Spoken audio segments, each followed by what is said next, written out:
اگر نکاح کے بغیر مر جائیں تو کیا گناہ ہوگا؟ ہمارے نکاح کی ذمہ داری ہمارے والدین نے لی ہوتی ہے اور لیٹ بھی انہی کی طرف سے ہوتا ہے، اور اگر ہم خود نکاح کر لیں تو والدین بھی اس کو اچھا نہیں سمجھتے اور معاشرہ بھی، کیا اس صورت میں ابھی ہم گناہ گار ہوں گے؟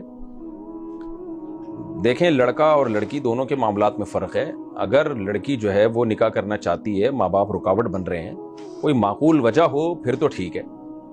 معقول وجہ یہ ہے کہ بھائی جو رشتہ آیا ہوا ہے وہ ٹھیک نہیں ہے بندہ، تو پھر تو لڑکی کو چاہیے والدین کی بات مانے، تھوڑا سا ٹھہر جائے، صبر کرے، اچھا رشتہ آئے تو کرے شادی۔ ایک فضول آدمی کے حوالے کر دینا اپنے آپ کو، اس سے بہتر ہے کہ آرام سے گھر میں بیٹھی رہے۔ تو مناسب رشتہ آئے، تبھی حدیث کا بھی حکم ہے کہ جب کفو ہو، مناسب ہو، اس کے پیرلل ہو، تو پھر لڑکی کی شادی کرنی چاہیے، لیکن پھر دیر نہیں کرنی چاہیے اگر مناسب رشتہ آ جائے۔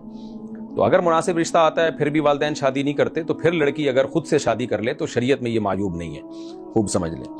اور رہا مسئلہ لڑکے کا، تو لڑکا تو ویسے خود مختار ہوتا ہے، تو اگر وہ کما رہا ہے تو اس کو ماں باپ کو حق نہیں ہے اس کو شادی سے روکنے کا۔ اگر وہ کما رہا ہے اپنے خرچے پہ کر لے، تو اس میں کوئی گناہ نہیں ہے۔